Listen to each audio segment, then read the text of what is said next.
ഇതിനകത്ത് രണ്ടു കൂട്ടരും ഒരുപോലെ തെറ്റുകാരാണ്. അതായത് ഒരാൾ ഉപദ്രവിക്കുന്ന കണ്ടു കഴിഞ്ഞാൽ പിന്നെ ആ പെൺകുട്ടിക്ക് അവനെ വിട്ടുവരാനുള്ള ഒരു മനസ്സുണ്ടാവണം. മാതാപിതാക്കൾ അതിന് പിന്തുണ നൽകണം. ഈ രണ്ട് പ്രോസസ്സും കംപ്ലീറ്റ് ആവുമ്പോൾ മാത്രമാണ് ഒരു പെണ്ണിന് കാലുകൾ മുറിച്ചു കളയപ്പെടുകയാണ്. കല്യാണം കഴിയുന്നതോട് അപ്പോൾ അവർക്ക് എഴുന്നേറ്റ് നിൽക്കണമെങ്കിൽ മറ്റൊരാളുടെ സപ്പോർട്ട് വേണം. ആ സപ്പോർട്ടാണ് നമ്മള് വീട്ടുകാര്, അല്ലെങ്കിൽ നമുക്ക് ഇതുപോലെ സുഹൃത്തുക്കൾ എല്ലാവർക്കും. ഇപ്പൊ എനിക്കറിയാം, മാതാപിതാക്കൾ മരിച്ചുപോയ 70 കുട്ടികളെ എനിക്ക് പരിചയമുണ്ട്.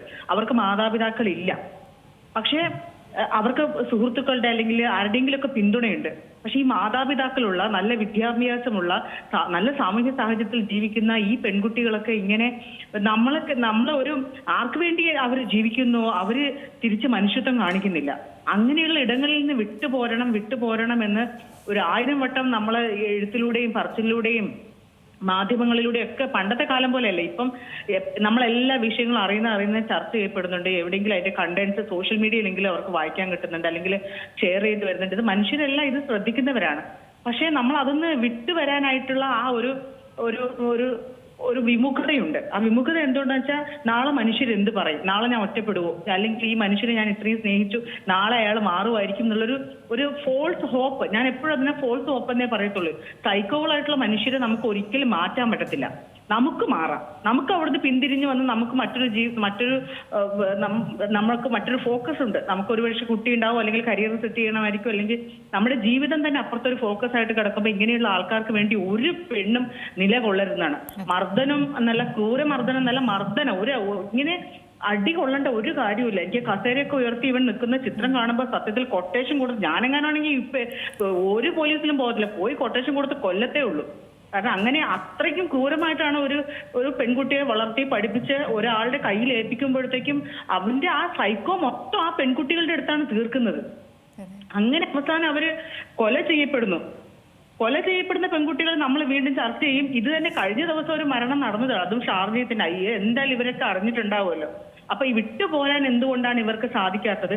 അല്ലെങ്കിൽ സർക്കാർ ഇനി പെട്ടെന്ന് തന്നെ ഇതുപോലത്തെ കുറെ നമുക്ക് എന്താ പറയേണ്ടത്, നമുക്ക് പെട്ടെന്നൊരു പ്രയാസം വന്നാൽ വിളിക്കാനുള്ള നമ്പറുകളുണ്ട്. പക്ഷെ ഇതൊന്നും ഈ ഒരു ഘട്ടത്തിൽ, ഇങ്ങനെയുള്ള സന്ദർഭങ്ങളിൽ എങ്ങനെ ഈ മനസ്സിനെ ഓവർകം ചെയ്യണം എന്നുള്ളത്, ഈ തൂങ്ങി മരിക്കാൻ തോന്നുന്ന നിമിഷത്തിൽ ഒരു മനുഷ്യനെ അത് മറികടക്കാനായിട്ട് ഇന്ന് സാധിക്കുന്നില്ല. അപ്പൊ അതിനെന്ത് പുതിയ സിസ്റ്റം കൊണ്ടുവരാം എന്നുള്ളതാണ്. തീർച്ചയായിട്ടും കുട്ടികൾക്ക് നല്ല ചെറിയ പ്രായം തൊട്ടേ നല്ല ബോധം കൊടുക്കണം. നമ്മുടെ ജീവനാണ് വലുത്, നമുക്ക് വേണ്ടിയാണ് ജീവിക്കുന്നത്, ബാക്കിയുള്ളതെല്ലാം സെക്കൻഡ് പ്രിഫറൻസ് ആണെന്നുള്ളത് നമ്മുടെ കുട്ടികൾക്ക് ഒരു ബോധം വേണം. ഈ ഒരു ഭർത്താവിന്റെ കൂടെ പോയിട്ട് നമ്മൾ എന്തെങ്കിലും ജീവിതം കിട്ടുന്നു, അല്ലെങ്കിൽ എന്തെങ്കിലും ഉന്നതി കൈവരിക്കുന്നൊക്കെ വിചാരിക്കുന്ന പെൺകുട്ടികളുടെ മനസ്സ് അത് അത്തരത്തിലൊരു ഫോൾസ് ഹോപ്പ് അവരും വെച്ച് പുലർത്തരുത്. അങ്ങനെ വെച്ച് പുലർത്തേണ്ട കാര്യമില്ല. നമുക്ക് ഒറ്റയ്ക്ക് നേടാൻ കഴിയുന്നത് ഈ ലോകത്തുള്ളൂ. അത് ഒരു പാർട്ട്ണർ ഉണ്ടായാലും ഇല്ലെങ്കിലും. ഒരുപക്ഷെ നമ്മൾ കൂടുതൽ ഒരാളെ സ്നേഹിച്ചു പോയിട്ടുണ്ടാവും, പക്ഷെ അവിടുന്ന് വിട്ടുവരിക എന്നുള്ളത്,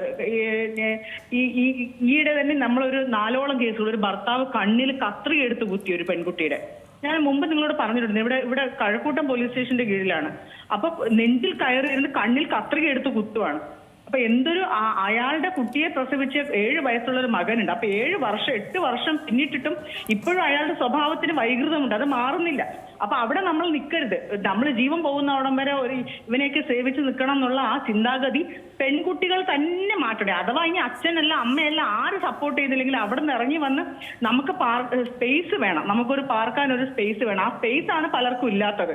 ഒരിടത്ത് കുട്ടിയും കൊണ്ട് സ്വതന്ത്രമായി താമസിച്ച് ഒരു ജോലി അന്വേഷിക്കാനോ അല്ലെങ്കിൽ മുമ്പോട്ടേക്ക് പോകാനോ ഇത്തരത്തിൽ നമുക്കുള്ള എന്തെങ്കിലും സർക്കാർ പ്രത്യേക ഒരു ഫ്ലാറ്റോ, എത്രയോ കൺസ്ട്രക്ഷനുകൾ വെറുതെ നടന്നു പോകുന്നുണ്ട്.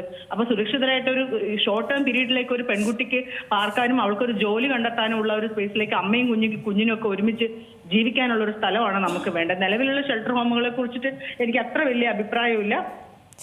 കുറച്ചും കൂടെ അതൊക്കെ മെച്ചപ്പെടേണ്ടതുണ്ട്. മനുഷ്യന്റെ ജീവിതം ഇവിടുത്തെ സർക്കാർ കൊടുക്കുന്ന സാഹചര്യങ്ങളൂടെ മെച്ചപ്പെടുത്തേണ്ടതുണ്ട്.